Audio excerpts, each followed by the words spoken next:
this one particularly goes into maybe you don't really care about the planet, and people, I like my meat and I need it to be healthy, which is exactly what this man said, even though he works for the meat industry. There's a lot of people who say this who don't work for the meat industry.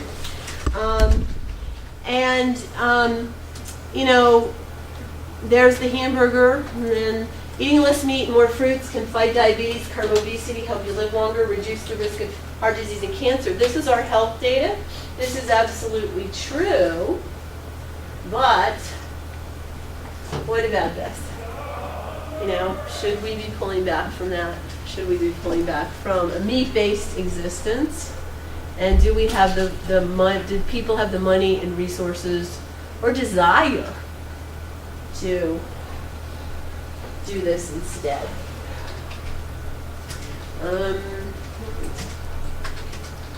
Why meatless?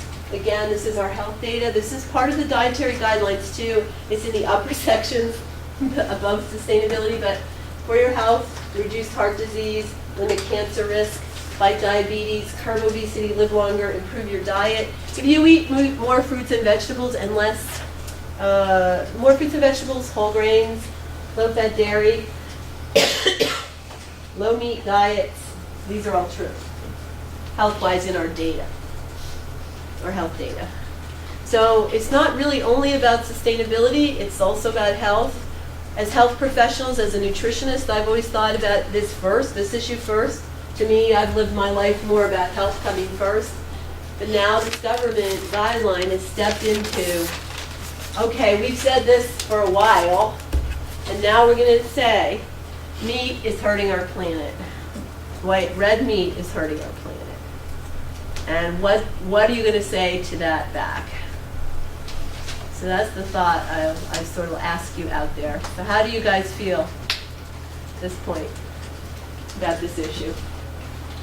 Yes? I mean, I live in the townhouses, and it's really hard in general for me to cook red meat, so I've noticed, like, living and cooking for myself, I don't go towards it because I don't have the money, and I mean, cooking chicken is 10 times quicker and easier than cooking a steak or, I mean, burgers sometimes that's easy, but, you know, it's a lot messier because of all the grease and stuff, so, I don't know, I just feel like this kind of just comes naturally based off of my environment now, but I don't know if that's going to continue. Right. What kind of, how about your family? How did you grow up? Did you eat a lot of red meat? It was like one of those, like, treats, you know, like if steak went on sale at the Acme, my dad would buy it and we'd have it. And we'd probably like once or twice a month you'd have steak, but we'd mostly have pork and chicken. Okay. And would you feel comfortable, could you consciously then, I mean, your situation is that you're eating less red meat. Would you go on to, now that you know this, would you consciously reduce it, or? I mean, yeah, I've watched a couple of those like videos that have been circulating on the internet about meatless Mondays, and I live with 2 vegetarians, so I get it. Okay. But I just really like treating myself to a steak every once in a while. You know. Fair enough. What you get on restaurant? Well, who else? What else are some other thoughts? Yes.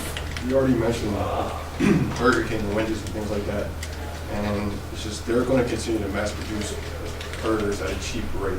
Right. And people, especially in food deserts, which we talked about a lot in this class, like they're going to turn on fast food restaurants like that to help supply because it's convenient and it's cheap.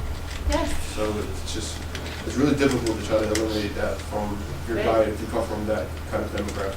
Absolutely. And it's sustaining. I mean, people who are hungry, they get, frankly, even from a nutritional standpoint, they get a decent meal there. You know, that is very hard to reproduce from going to a supermarket, you know, either time-wise or even just money-wise. So that's an issue. That's a significant issue. Yeah, Yes. You can afford it. Go for it. Yeah, well, if you can afford it, right. Eat as healthy as you can, right? But yeah, it does seem that we're going to have a split here. And, you know, will people from that demographic be commenting? You know, or will this, or should they, will this go ahead? Well, you know what, it's really up in the air right now, what's going to happen here, in my world. Yeah. Well, I'm just curious, where do those statistics come from? Like, how do they get to one hamburger is 55 square miles of grandfather? Like, where do they get that? Yeah, I'm not exactly sure. You can go to the Johns Hopkins website and find their. I can send Dr. Beatty the link after this, and Okay. they will have all the references listed. So it's a cross between. It's a really cross between. These are like environmental science, I guess is what this field is. And they'll have they're of course estimates, but so are estimates about who's going to die from eating less fruits and vegetables. They're estimates too. So, but I'll send the links for you. Any other thoughts? Yes. I think these statistics and details are important to have because a lot of times morality gets caught up in the issue of like a meatless Monday or something like that. Right. And frankly, from what I've heard from people just don't care about animal rights. Mm-hmm. You know, there's a vast majority of the population that do, and then there's people that just don't. Mhm. But appealing to the health side of things really, and the environmental side Right. as well, is a very important argument to make, especially when you're trying to make a major change.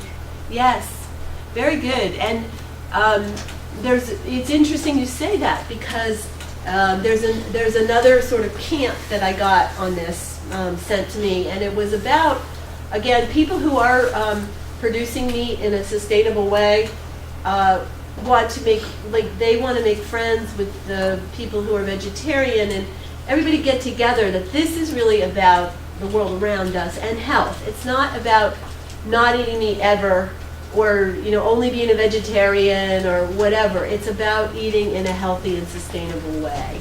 So you're absolutely right about that. But it does still begs the question for me of how much does this cost? Yes, did you have a thought? Yeah, I feel like in a lot of ways, like this current generation might be a little bit healthier than like generations in the past, and there's a lot of vegans and all these like different Right. natural movements and stuff. But at the same time, I feel like burgers and hot dogs are kind of entrenched in like American culture. Like when Yeah. you think of American food, you think of hamburgers and French fries. Sure, absolutely. So I feel like when you put the money and like cultural aspect to it, it's like I'm not sure how you ever completely phase that out. Yeah, how do you untrench from that, right? Yeah. And if you think about holiday celebrations, I mean, I do it at my house. I'm having people over. What do we buy? In the summer, burgers and dogs, right? I mean, right? Slap them on the grill, everybody's happy. Have a little case of beer, and we're good, right? A few chips, yeah.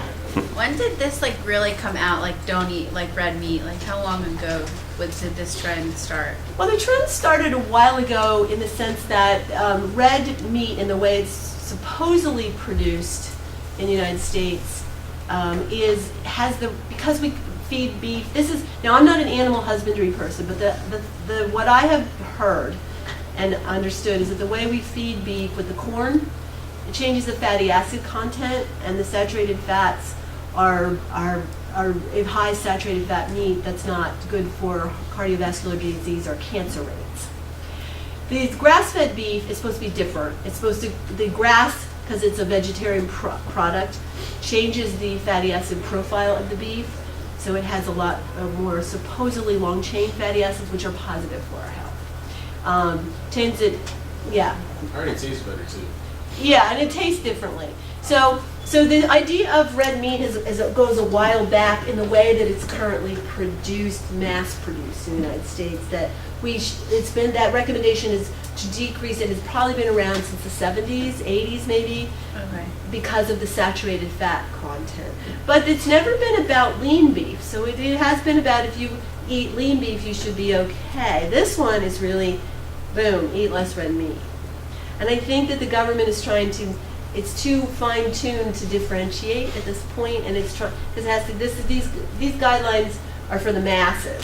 Do you know what I mean? And so they're not fine-tuning it. They tend to be broad sweeps. Yes. Well, I think on that note too, and along with the cost, I know there was a price comparison done for organic versus traditional for all types of foods, and the change in price for vegetables was almost minuscule. It wasn't too much different for organic, whereas the price for meat was drastic, almost 200% more Yes. as far as how much it was, which kind of brings up the question of what are they doing to the meat that makes it that much cheaper Yes. than organic? So I know it's been an issue with Right. how much they affect that. Right. It supposedly just costs more in general because these smaller farmers aren't subsidized as much, or it's just because it's more per unit, more work intensive. It just costs more per unit, I guess. I guess organic vegetables are that way too, in the sense.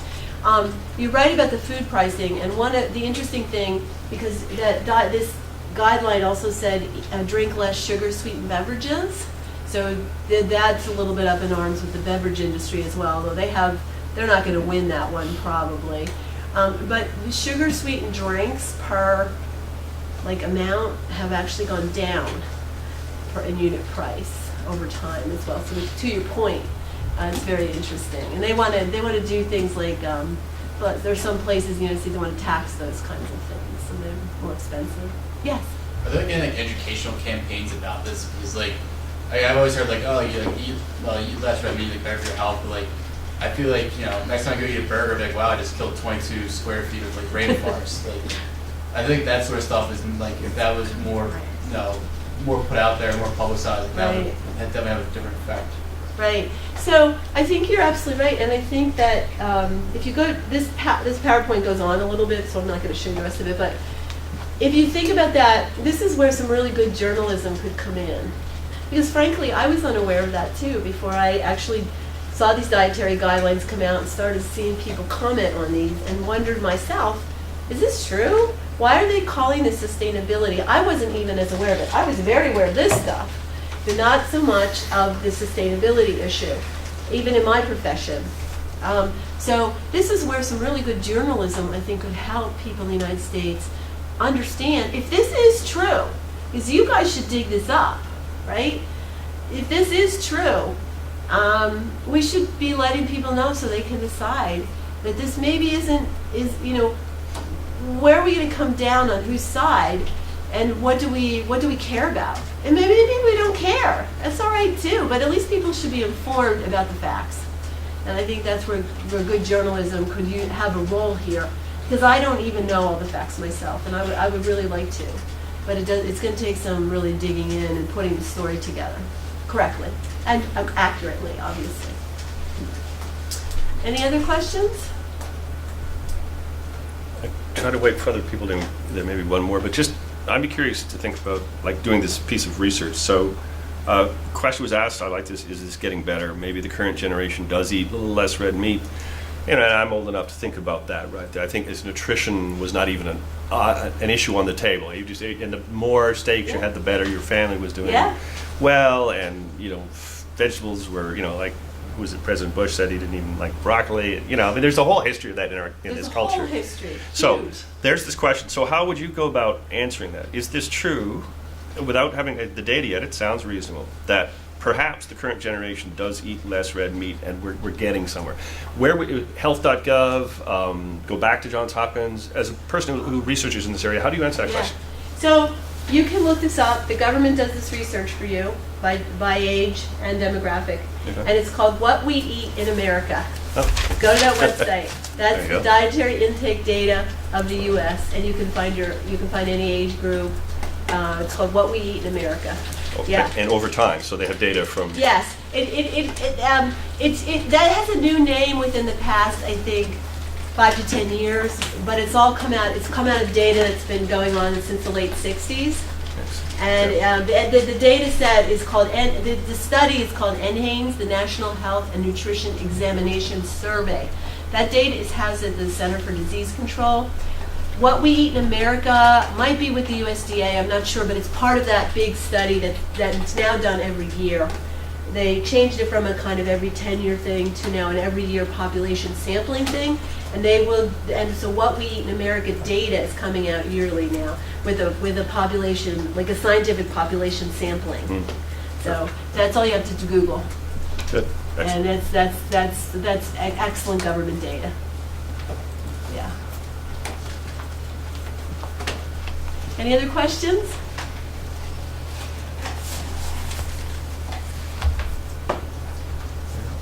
that good? Okay. No, that's Yeah. great. Okay. All right.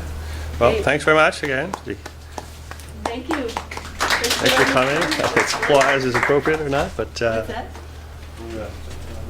yeah, great to know that there's sort of breaking news. I mean, we've been trying to do that sometimes with. This is absolutely breaking news, and actually, those comments are really interesting to read. So, if you like that kind of stuff, if you like health Yeah, and journalism, and it's right there on the Yep. website, which is easier than ever to read and make comments on this. So.